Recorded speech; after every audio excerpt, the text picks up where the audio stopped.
right. So I am so excited to have you, Carla, here on the Sold Out Sales podcast. I would love for you to tell our listeners something that they're not going to know about you by reading your bio or looking at your website. I'll do you a solid and I'll tell you too, because Yay. I'm that kind of person, but I don't like to follow the rules, you can tell. I love it. Um, One that I'm Peruvian and I love my food. So if you haven't tried Peruvian food, I highly recommend it. And then two, that actually was a professionally trained dancer in ballroom West Coast swing and like did it competitively for a long time. So even though I'm a CFO and I love numbers and that side of my brain, I do have a creative side as well that I use that dance to kind of help me create new things and like explore that art side of myself. So, I love it. So I love exploring new foods. I'll tell you, my favorite food thus far is probably Puerto Rican. I love Puerto Rican food. I don't know okay. if I've Yeah. ever had Peruvian though. Tell me what, if I go and find a dish, what is the one thing that you recommend that I should go and find if I find a Peruvian restaurant? Ceviche, that's just like a staple. Um, Fish and it's fresh and it's nice and delicious, sour lime juice. It's so good. Really Mm, flavorful. So yeah. I would totally dive into that. I love ceviche. But yeah, that would work for me. So I believe, Carla, and I think you agree because we talked about it a little bit before, that confidence plays such a huge role in sales, right? So Hmm. some people feel like it's a skill set or it's a competence that you have to have in order to sell well, but I believe it's confidence. And I wonder for you, have you ever struggled with confidence? Has it ever been a hindrance to you being able to run your business well or be able to even sell well? Tell me about you. Well, I'll say I'm a very confident individual. Yeah, I And know this. even when, from talking to me, but I think even when I was just getting started, if I think about that, it was a little scary to go out there and offer people something that they need from like the service that we provide. And I think what helped me get through that initial like doing it scare stage, and kind of gaining confidence, honestly was practice. Like the more I did it, the easier it got. And even the first time I did it, the way I think about sales is really we're just solving a problem for someone who has the need. We have the solution for them and they are going to give us money in exchange for that. So I didn't really think about, the pushy sales people or like that whole analogies people use or like comparisons they use about, oh, someone's trying to push something you don't need on you. And then they're just going really hard at it. And you're just like, oh, like that doesn't work for me. So I always approach sales as solving a problem for someone who needs it. And I happen to have that solution. So then it's like a win-win situation. It was never oh, you don't need it. I'm going to tell you why you need it kind of situation that made me feel more confident in going into the sales conversation and just being able to hear out their client need and saying like, oh, we actually have a solution for that. And here's what we offer. And every time I did, I just got a little bit better at it. So then now it's just second nature because we know how to do our sales calls. Now we look at our sales calls, record ourselves and say, what could we do better? Like, did we listen to the client? Did we do more of the talking? Did they do more of the talking? Like, then we can evaluate other components of a sales call that helps us, land clients better. I love that. So again, just by talking, you've already dropped some gems for our audience. And I want to make sure we highlight those things. So you've already told us how important it is to review your own sales calls, because then you can literally determine what's working, what's not working, what you need to do more of, what you need to maybe do less of. Mhm. Maybe I look at my clients' sales calls, and the first thing I often tell them is, shh, be quiet, because we look at how many words they gave or how many minutes they spoke compared to how many minutes the client spoke. And we find that when you're talking 80% of the time, even 50% of the time, you're probably missing opportunities. So listening to the call is so important. And then you gave another tip that's one of my favorite things to talk about is that preparation breeds confidence. And so that practice of doing the calls more and more and more actually gets you better at it. And we don't always think about that. So thank you so much for sharing that. I think that that's a powerful, profound, simple yet profound comment that you just made. Um, Holly, before you opened your business, did you ever have a sales position? How did you get into sales? Was it just by opening your company or not? Pretty much. I supported sales organizations before, sales and marketing. So, there was some exposure to that. I wasn't winning deals though for anyone. So, like, I was in finance and corporate finance for 11 years before, I started my business. And I just knew going into business, what keeps you alive is cash flow, right? And so, kind of tying it back to what we do for clients is if you're not selling, you're not growing. And if you're not aiming to grow, you're probably like just dwindling away, because even just aiming at a marginal growth keeps you maintaining that company size. And it's crazy because people are not looking at the numbers. And that's the first thing we do. We're like, how many clients you need to just stay status quo, let alone grow from there. And the numbers start to give you, some of the things you need to go do in order to achieve that. But cash flow is such an integral part of what you do as a business that if you're not selling, you're not going to have a business long term. You got to be able to bring in the money in the deals and win the clients over. And even though people might think this is a once and done, it's not. It's a consistently, you have to be selling as a business owner. Otherwise, you will not have a business. Like half of my time goes devoted to sales and marketing. And that's because I'm trying to make sure we're bringing in the right clients. Clients come and go, projects start and end. You never know when that's going to happen, when a cyber attack happens and then your clients are not paying you. Like these things happen and it's Yeah. unexpected. And if you're not prepared because you're not constantly selling or marketing yourself, you will find yourself in the feast and famine cycle, which a lot of businesses when they're starting get into. And so I understood that in order for me to have a successful business, I needed to devote time and focus attention to sales and doing the sales conversation, getting better at it. And, like we said, practice makes best. So, like at the beginning, I wasn't very good at it. And I'm a finance person. Like I can talk numbers to you, but I can't really like sell you anything. Though, what I found was helpful for me is to reframe that into I'm not really selling, I'm just offering a solution to your problem, like we said before. And I'm trying to meet the client need. So, by listening to what was their need and then proposing to them a solution and how much, that costs, I felt like it's really natural to go into business together and win that deal and have the client say yes. So the more I listened to the client, the more the deals kept coming. So it just made it so much easier to have that conversation. And it's all about them at the end of the day. So if you're not asking questions, if you're not asking them, what is your business about and what are your problems and how, what do you expect? What is the gap we're trying to close with services? Then it just makes the sale so much easier because you just repeat back what they're saying is their problem in your own words with your framework of expertise as a provider. And then it's like, yeah, of course, duh. And then it's all about the price point at that point, right? Are they willing to invest that? Hopefully you filter for that ahead of time so that you're not getting on calls with people who don't have the budget to work with you. That's a big lesson too in sales that people I think don't tend to think about. I love that. So you just gave a mini masterclass right now. And I'm hoping that, if you're listening to this, stop it for a moment, go grab a pen and piece of paper, your iPad, whatever, and begin to write these things down because I think we make sales so complicated. But you just broke it down so simply. It's like we're here to solve a problem. We're here to listen and then repeat back to them exactly what they're saying. We're here to help them close the gap that they already have. And this should change the entire game when we see Mhm. ourselves as a solution provider and not a salesperson, right? It's the biggest Absolutely. revelation that I think people will get, and it will change the way that they do business overall. Something else you said, I really wanted to talk to you about this, and you kind of tapped on it, so I'm going to go all the way in. I want to understand, Carla, how would you describe the correlation between fiscal responsibility, financial literacy in business to sales and really being able to make the connection? Because I think that people assume that the whole money conversation needs to stay over there, but I Mm-mm. need to be making sales for my business and not understanding the correlation that they have. What would you say about Yeah. that? So sales is kind of the starting point. It's like, you generate leads and you're having the sales conversation. Ideally, you have some conversion rate that's happening with successful people moving on to paying clients.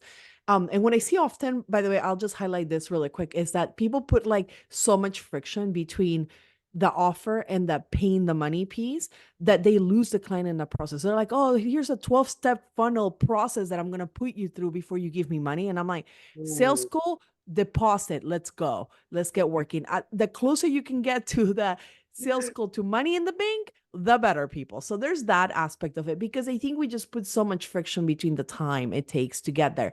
So once you understand your conversion rate, you know how many deals you need to go get or pitch before you land your revenue number that you have in mind. And then also the time frame it takes you to land those deals plays an integral role in your financial position for the company. And I think people are not thinking cash flow. So then they're like, oh my God, I go selling and I'm not landing or converting. That's a different problem we need to solve. Yeah. Or if we are landing and converting, how long is that taking us? Is it 1 week? Is it 3 months? Then that also impacts your financial situation in a business, because you have bills coming every month. If you're not landing deals for 3 months, you should be working 3 months ahead in order to know you're going to land the money that you need for all the bills that are coming due every single month. So they're so interconnected and so interdependent Yeah. from the beginning stage to the end stage, which is like cash in the bank because you've collected on the work that you've done. And then one last piece I'll add is this whole payment terms piece, right? Like people are like, well, in this industry, we do 30-day payment terms or 90-day payment terms. And they have no idea what that means for their small, tiny business that cannot withhold 90 days without payment, because guess what, in those 90 days you had 3 bills come due for all the things that you needed to pay for, and you still haven't gone and paid for that work. So layer in, what is your payment term strategy? Just because the industry does it that way doesn't mean we have to follow it, and kind of you get to create your own rules. We've seen payment terms due upon signing a deposit or due upon 15 days after work is completed. Like kind of keep that in mind, because that impacts also, again, your ability to produce money and have cash flow and be able to pay your bills in the business. I love that. So I'm probably, I know you know this, but a lot of people don't talk about this, the scary side of the financial conversation, because I know that we often see all of the business owners on social media and online, they got it all together. But I know for certain, because I've been through it, that sometimes you're showing up on stage and looking powerful and cute and all of this, but your money is a complete mess. And so, how Mm-hmm. do you deal with those business owners who come to you and they know that they need help, but there's a mindset issue? There's a fear around managing money, looking at the numbers, having those deeper conversations that obviously need to be had in order for them to get to the place that we're talking about and having that good cash flow and financial success. How do you deal with those clients who come to you and have these money issues, and it's difficult for them to approach these conversations? Yeah, so I'll first say that what is portrayed in social media, it's not what we see behind the scenes when we look at their P&Ls and their numbers, right? A P&L, profit and loss statement, for those of you maybe who are not familiar with the Thank you. Yes. shortcut there. Um, so I think that what is sold out in social media is this alternative reality of what's actually happening behind the scenes in their numbers, that we get to have those conversations with those people around, are you actually profitable, or you're just making $1 million and losing 1 million too every time you have to do that, right? So don't buy everything that everybody says out there, because this half the time it's not, they're not making any money or keeping any of it. Just because they make it doesn't mean they're keeping it. And then when we have clients approach us with money mindset situations, like what we see often is whatever you're doing in your personal finances, you most likely will bring to your business, whether good or bad, whether it's serving you or not. That is what you know. So it's what you're going to duplicate in your business. So if you're not good at keeping money in your personal life, your money's probably leaving your business as quickly as it's landing, if not ahead of time, right? So now you're getting into debt. Now you're just behind all the time and you feel like you can't get out. And that's a very real problem. Like we acknowledge that not everybody's money mindset is serving them. We're also very kind in approaching that, because we feel like there's traumas and things you're probably bringing either from childhood or from other things on how you've been told you need to manage money, that either are good or bad. And if they're not serving you, we always start with like awareness, right? Where's this coming from? Why is this an issue? Why can't you hold on to any money? Why don't you have a cash cushion? Let's talk about that. And then whatever they reveal to us, we say, okay, what is a reframe we can give you? How can we gently start reframing into a more positive way of managing money that ultimately could is also impact your personal life, ideally in a positive way? But let's start with the business side and start to get control of finances here. What is happening? First, we have to diagnose where are we at, what are the issues, how do we want to solve, how do we prioritize, what are we going to solve for first? So is it profitability, is it paying yourself, is not having cash in the bank, what are the issues that are most critical, and we'll help diagnose that and say, okay, let's tackle one first, because you can't boil the ocean in one day. So you have to, do small pieces at a time that then become a domino effect that help you fix the financial situation. And we also say it doesn't happen overnight. So we have to be patient and know that we have to put in the work consistently in a disciplined way in order to get to the results that we want to see. But at least we have an action step we help clients through once we identify the issues. What are the 10 things you have to do and the order you need to do them in order for you to start fixing your financial situation so you can have more of the positive things that then ultimately allow you to build personal wealth and maybe even help you fix your personal side. Wow. Well, I think that's really powerful that you said you gently help to diagnose some of those issues, because for a lot of people, if they have that financial trauma, then they're going to also probably be the ones that will shrink back or run away if they feel like they're getting their hand slapped. I'm glad that you said that you all have the capacity to see the issue, but then gently guide people through that process so that they can have better control of their finances so that they can have a better business overall. Yeah, we don't want them to shy away from it. We're trying to encourage them to have positive relationship with money, even if they haven't had it before. And listen, we're not perfect by any means. I have my own issues. I work with a money therapist when I need to overcome scarcity mentality, because that's what I was taught growing up. Me And so too. I'm aware of it, but at least I can work in around it or in a way that works for me to still be able to have a very profitable, cash positive business that pays me a good, market rate for the work we do. And again, we know that it's not overnight and it's not easy. So we understand how hard we have to work to reframe that. But knowing that you're not alone and that we get it, it's, I think, part of the pieces of support that we can provide a client to make sure that this is, going in the direction they want to see. I love that. Like me, like I'm like you, I was raised with a scarcity mentality, and I don't fault my parents. They came to the table with what they knew, right? Absolutely. And then they taught us what they had experienced. But I found, Carla, I'm going to reveal a little bit about myself, is that I was really good at sales. So instead of managing the money, I would just go sell more. So Oh, yes.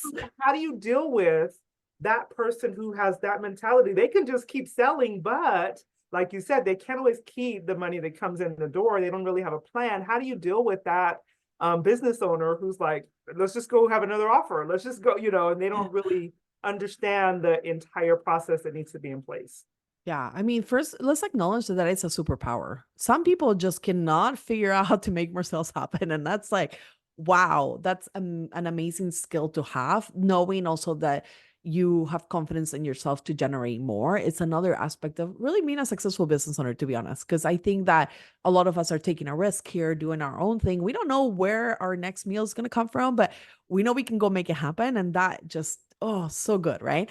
Right. So that ability to generate more money from nothing is definitely a skill that could be learned, but you definitely have to work on it. The ones that already have it, those are actually the easier clients to work with for me, because I'm like, okay, so if you go make more money, now we're going to teach you how you keep more of it by putting the right systems in place to stop you from just leaking on the other side of your sales, because you're like, making and spending at the same rate, right? So we're going to adjust that. But because you have the ability to make more, now we're creating this bigger gap. Then now we have the ability to save more of it or reallocate to savings or cash cushion or the areas that need a little bit more love in your, profit and loss statement. But because you have that ability to make more, because we always say, like, you can only cut back to so much, but you can make more and create this bigger gap. Now we're talking. Now we have room to play with an opportunity because you're able to generate more. It's all in how we manage it, though, at the end of the day, on how much we end up retaining or keeping in our business and investing correctly. And what I find often, the people that like to make more and like can make more tend to love to spend money on things that are not necessary in their business. And so what we help them do is reevaluate what are some core, spending areas that you have to keep the business running, to help generate those sales and such. And what are some things that are just nice to have, but are not really moving the needle in your business? And when we show them that return on investment ROI calculation on, is this actually yielding the benefits you expected? Then they make their own decision and say, oh my God, I've been spending all this money for no reason. And we're just bringing that perspective to them to say, is this really needed or important in your business? Or could we maybe delay, cancel, pause, or get rid of altogether because it's not something we need. Or sometimes we de-scope things. There's so many options. And I think people just need to be open to reviewing their expenses and deciding, are they spending beyond what they should be in their business because they think they need it, or because it's really bringing a benefit to them? I love that. Wow. Oh, Carla, we can talk all day for sure. You have such great information. I'd love to know from you, what do you feel are your biggest, maybe you and your team, biggest sales challenges that you've had to overcome yourself? I think sometimes that we just don't feel like going and doing the work, and like there's days that you're just like, I am just tired. And this is the reality of a business owner because we're doing so much. And, as much as we have a team and we delegate, there's a lot that falls on us as the owner of the business, to drive growth, to achieve goals. And like it's go, go, go all the time. And I find myself at times just not wanting to do it. And this is where like systems and discipline and habit really help, right? So we have a team that does some of our marketing. So even if I don't feel like doing, I know at least some of it is getting done. And then I just have to show up and be the talent, which is great. I love that part of it. And also like leaning on what you enjoy doing has been super helpful for me. Like if I love doing podcast interviews, then let's do more of that. Why try to work against our natural abilities and trying to put ourselves in positions that are not like enjoyable? Because what's the point of doing your business if you can't do it your way? You might as well just go work the job that you didn't want to work anyways, like with a Yeah, salary, right? Like we do this because we want to do it in a way that we enjoy doing it. That's again, leaning into our natural abilities as a business owner and doing the things that we're good at instead of, the things that we're weak at. And I just find myself that is a challenge, right? It is a challenge all the time, whether or not you feel like doing it or not, or showing up and doing your best. And there's days I just allow myself to rest and take the break and come back recharged and try not to push it to her because one, I'm the boss. And then two, I want to do it my own way. And this is why I created the business the way I did, because I wanted to do it my way, not someone else's way. I love that so much.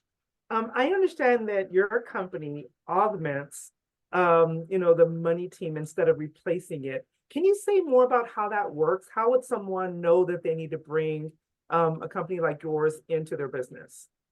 Yeah, and I find that often people don't understand what a CFO does or is, or even, let alone a fractional CFO, chief financial officer. And what I associate it to something that they're very aware of, you have a money team today, right? You have a bookkeeper maybe doing your books, you have an accountant doing your taxes. That is just level one. And while we absolutely need that foundational, which is critical to any work that we do beyond that, there's this other few levels ahead that you can tap into and access as a business owner. And that is the forward planning or forward looking aspect of your business. If you're trying to achieve bigger goals, if you're trying to be more profitable, if you're trying to have more cash in the bank, how would you know what those are unless you plan for them? And so that proactive approach to business management is the augmenting of the team piece that is missing most of the time, that most business owners don't know that they can access at a fraction of the cost. Because, let's be honest, a CFO costs a lot of money because of the work they do. And guess why big companies have them as a role? Because they need to dictate the path forward. They need to guide the company into a direction or goals that they need to achieve. And they need to monitor performance against them to track, are they on track, off track? Do we need to do something different? Do we need to invest differently or allocate money elsewhere if things are not working well? And that is the job of a CFO, is not just to create a plan, but it's create a plan based on reality, what has been accomplished before, what could be accomplished next, what are opportunity or risks we see ahead, how do we plan for them, and what are the 10 actions you have to take this year in order to achieve those goals. So it's not just a pie in the sky. Anyone can put numbers together. But how do you make those a reality? It's really the work that the CFO comes in to do in a company, helping you, brainstorm ideas, overcome issues that come up and obstacles as they're happening, not, letting you, good luck on your own trying to figure it all out, but becomes a second brain in the business that has the financial perspective, also a strategic direction setting for the growth of the company, and ultimately delivering more value than when we first started working together is part of our goal as a CFO as well. I love that. I'd love to hear who you feel like you're uniquely gifted to serve. And at what point in the business does someone need someone like you to come and help them with their services? Yeah, so we do the fractional CFO side for very established businesses, 2, 3 years in business. They tend to have a team of 5 to 10 people. The complexity in the financial situation of their company has elevated to a level probably above their own understanding, and they made it work. They winging it until now, and then they hire us because they're like, we can no longer do this anymore. It's too painful. We need a plan. We need to know what we're doing, right? So that's around the time when they want to bring in a role like ours to augment the team. Before that, we do work with smaller companies that are just, getting started, or they're like somewhere in the 6 figure range. And they need access to the expertise without the ongoing costs. And so we do offer one time project support for them to still map out their forecast for the year, or come up with strategic goal setting, make sure they understand, like, what is their team compensation structure need to look like, or bonus structure. Make sure that they understand where the dollars are being allocated, and are those the right places. And we do that as a one-time project fee because we understand that at that size, businesses are not ready to bring a CFO and retainer yet. They will one day, because the goal is to grow them to that point where they need us. But if nothing else, like, we always recommend that people have a bookkeeping team doing their books, which we do also provide that service for businesses that are, looking for someone to do them professionally and knows accounting. And also make sure that they have an accountant by their side the whole way, because that is one piece of the work that needs to be done. It's a compliance piece.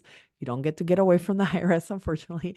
And everybody ideally is paying taxes. That means you're making money. So, that's a good problem to have. So you need an accountant by your side to help you with those areas as well. Wonderful. Because I know that, you understand sales from a different perspective and really serving the client and helping them to meet a need. I don't know if you've always thought that way. So what would you say has been your biggest sales flop when you didn't quite understand how to sell effectively and things didn't go quite the way you hoped that they would have? Oh, sales flop. I'm sure we had so many. It's been we've been in business for about 6 years. So, like, it's been a minute. I think we're getting so much better at the sales game. But I mean, we've come to sales conversations not prepared, or not ready with our pricing structure, which we were really like, oh my God, you're a CFO. How can you?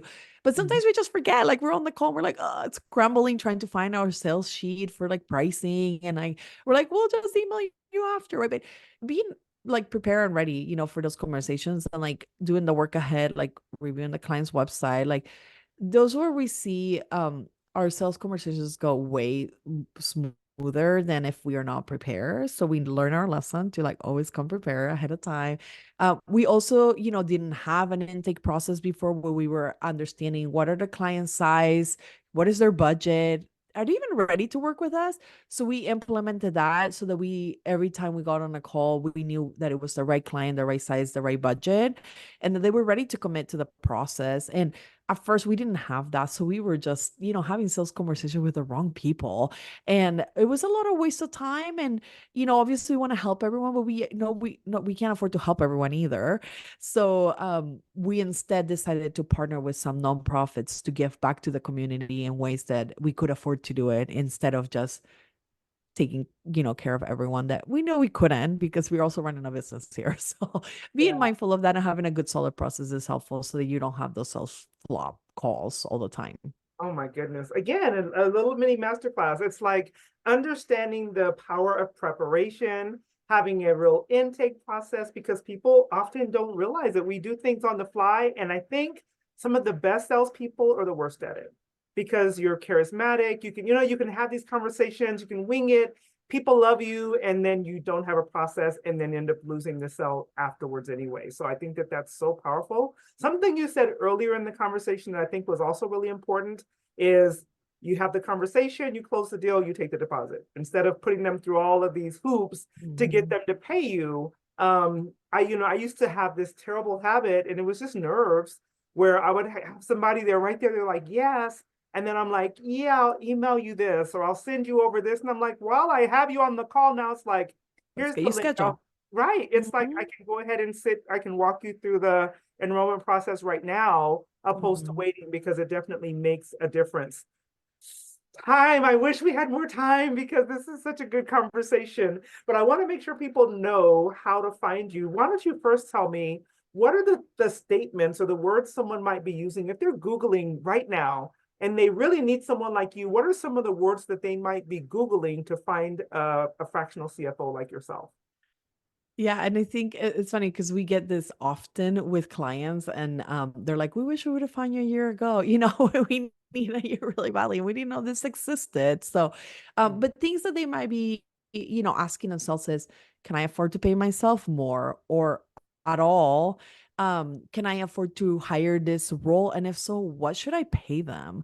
Maybe they're asking things like, man, I wish I was more profitable, but I have no idea like what to do about that. Or like, what should be my sales target? I have no clue what I'm trying to aim for. I know I want to grow this business, but I don't know how to. Who can help me, figure it out? And they're most likely asking this of their bookkeeper and accountant roles, which are not like don't have the right skill set or are in a place where they can support that type of request. So if you're getting a lot of resistance asking questions like that of your current money team, that means that they're just not the right person to go to, and then you're ready to call a fractional CFO to help support your growth needs and kind of get answers to any of the money questions that you might be asking, such as those, and making sure that you have clear answers and actions to take in order to achieve the goals that you're intending to do for your company's growth. Wow, that's so amazing. So when someone wants the big picture, they really want to be able to plan, to put the pieces in place, to be able to achieve those goals, and also have the ear of someone who understands what those things take. They need to be calling Wealth Worth Within with Carla Titus. Will you please tell everybody how they can reach you, Carla?